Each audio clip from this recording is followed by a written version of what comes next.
years that I've been running this channel, nothing has stumped me more than the guitar I'm reviewing in this video. It's from Gear4 Music. It's a G4M house branded Bass 6 Baritone, or Baritone 6. I tried filming it yesterday and I went to the unboxing and went, ooh, this is very pretty. And then I did the headstock reveal and that was very interesting. And then I started playing it and I was absolutely stumped and confused. Here it is now. It is still a beautiful instrument. No, it's not going to appeal to everybody, but those that appreciate this are really gonna like this. I'll go through the specs in a bit, but just as a backstory, yesterday it was in the wrong tuning. And I don't know how that happened. I don't know how it came to me from Gear4 Music in the wrong tuning. It's now in the correct tuning, and I can actually play it. This sounds like this.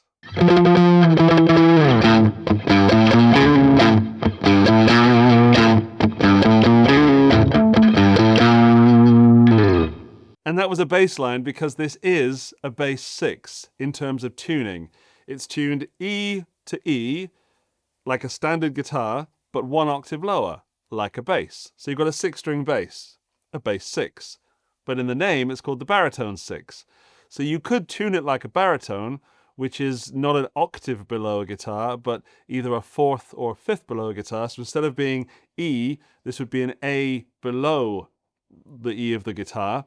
And if that's confused you, imagine how confused I was yesterday when I was told that this was an E, but it was an A. And it was the end of the day, and I wasn't quite capable of figuring it out, which is a real shame, because since then, I've really gelled with this. So if I play it clean, it sounds like this.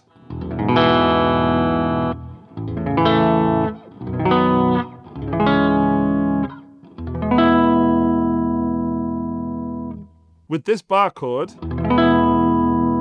being an E down here on a standard guitar. It's a bass, but with 6 strings and guitar spacing. So it opens up a whole new world of creativity. And one of the best things is it's coming in at around £200. So if you find it exciting, it is certainly not an expensive way to get creative. And I'm going to riff the heck out of this in a minute, but let's have a look at the specs so you know what you're buying. So first, the body. This is an offset jazz mastery style body. As you can see, it is made of Alder, which is kind of an unusual wood to find on a budget guitar. It's also string through. We've got 6 ferrules here. We've got 4 bolts on here holding the bolt-on neck.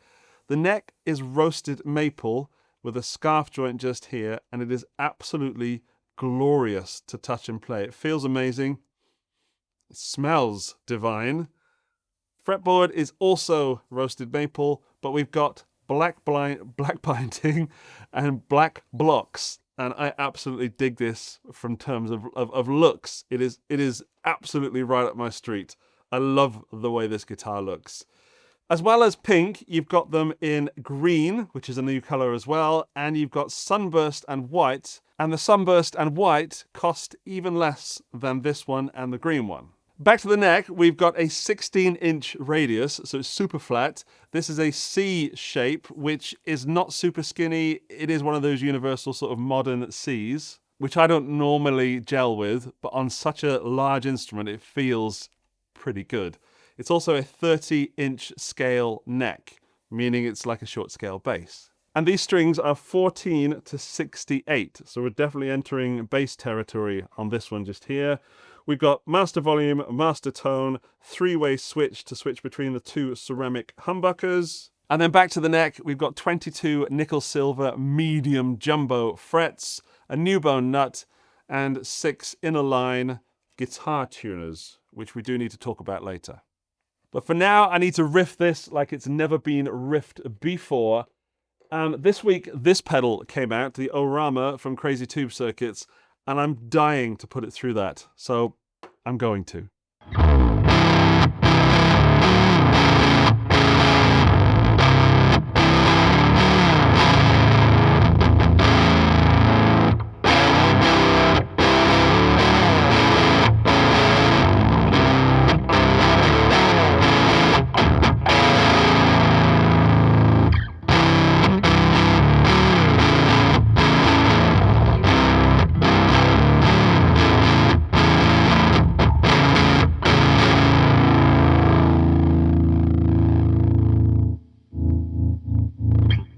It is just phenomenal to hear something new to my ear. It's like eating something that you love, but that has a slightly different recipe. Like when your mum makes a meal that you love, and then maybe a friend makes it, and the friend makes it slightly differently. So you still know what you're going to get, but it tastes just that little bit special. Not necessarily better or worse, just different.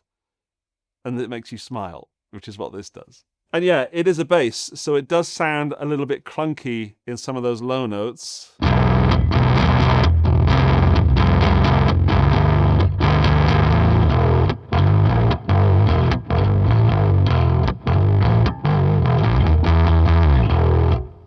So I find myself sort of staying around the A chord shape when I'm doing chords on this.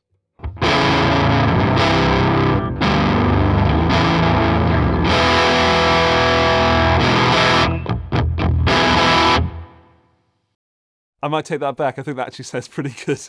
I am going to put the guitar through a bunch of pedals in this video, because if you haven't noticed, I'm in my new studio and not everything is set up yet. It's just placed there to look pretty. So I'm going to the Rev D25, and you're hearing it through the torpedo out. So the DI out with 2 notes technology, giving it an IR of the speaker that's in there, which is a vintage 30 from Celestion. So enough talking. Let's switch out to some actual bass stuff, which I thought we'd put through the Airchild. The Airchild is a compressor with a little bit of grit in it, making it perfect to give this bass a bit more boost.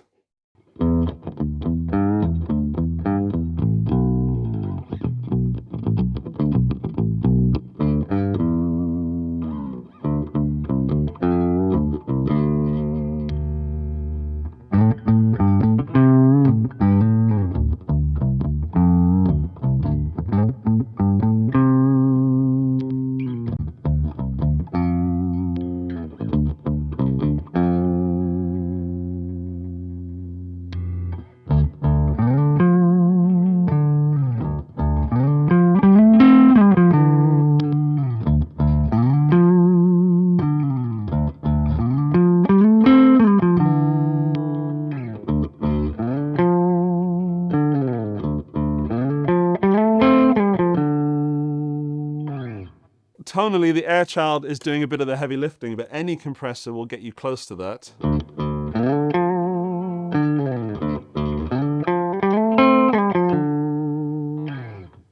So the guitar sort of feels a little bit like my Hofner Beatles bass, the Violin 500.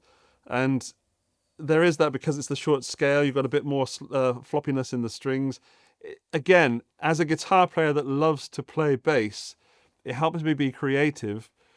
And also because it's a guitar/bass, I feel the confidence to do it without pretending to be a bass player, because I'm not one. I'm not capable yet. That being said, any bass player should also feel comfortable on this. Apart from when I was playing that riff, you might have heard me sort of hit these top strings. You've got to change your playing style, which I'm not doing. My excuse? I'm just too happy. Right, you might have noticed the bass amp just here. This is the Katana bass. I am going to run through that in a moment.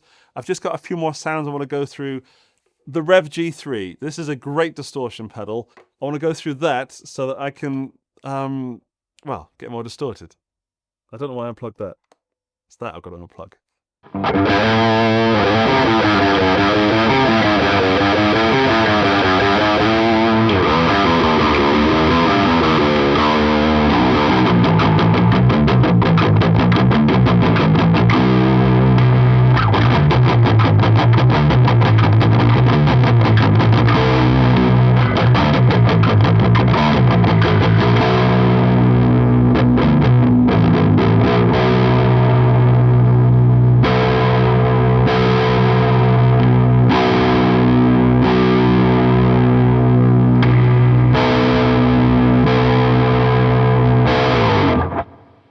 I've noticed that the tone knob doesn't do much.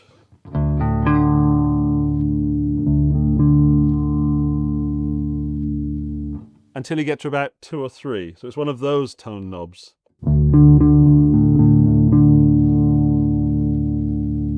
And there's a bit of a crackle there.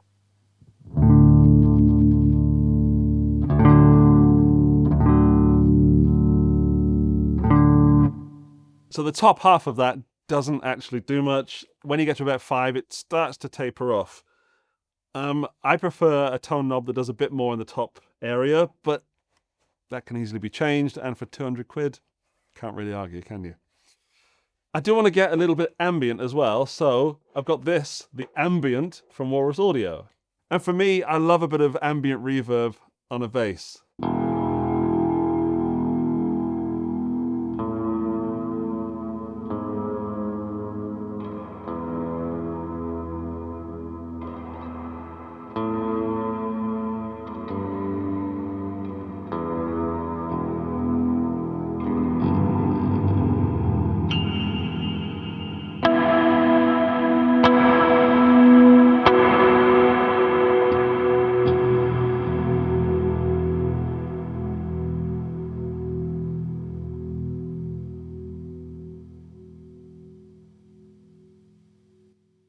Musically, I'm not sure what that was, but my brain just wanted to be creative and hit things and hit notes that I wasn't really thinking of.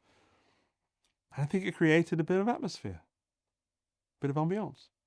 Right, let's put this through a bass amp and see what it sounds like when it's trying to be more bass than guitar.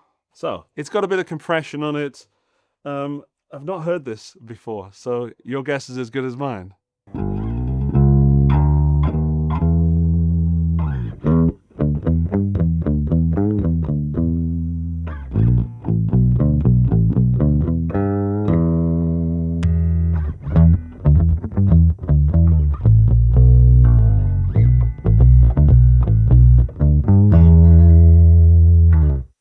That is amazingly fun, and I wouldn't know that that was a bass 6 and not a bass. There is a bit more sort of slappiness to it. Maybe it's the...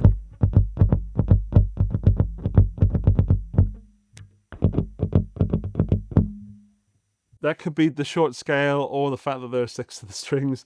I think they called a bass 6 a tic-tac bass in the 60s or somewhere, probably still. I understand the meaning of that term now. It doesn't quite sound like a bass, but it's so close I wouldn't know unless I was told. And there are lots of famous songs. Hey Jude has a bass 6 in it. Didn't know, just from the recording.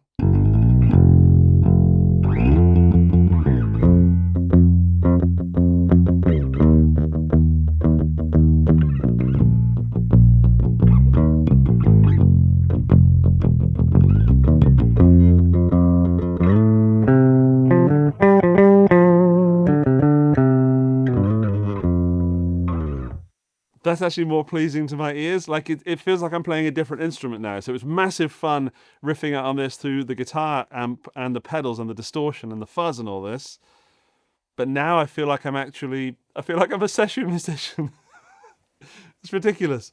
Okay, let's skip me playing pedals and having fun with this, and I will round this up so you can understand how I genuinely feel about this instrument. The pink is not for everybody. There are other colors available. I personally dig this a lot. I think the hardware they've used on this guitar is top notch on this area. The tuners are the lowest point of this guitar for me. The tuners, they're a little bit close together, which is the nature of the beast, I guess. Getting my fingers in there to tune it is quite difficult. And sadly, it doesn't stay in tune as long as I'd like. It's much better today than it was yesterday. It needed a lot of time yesterday to acclimatize to the original tuning once I'd tuned it back in E. But the tuners themselves, they're those budget tuners where you turn it just a little bit and it jumps.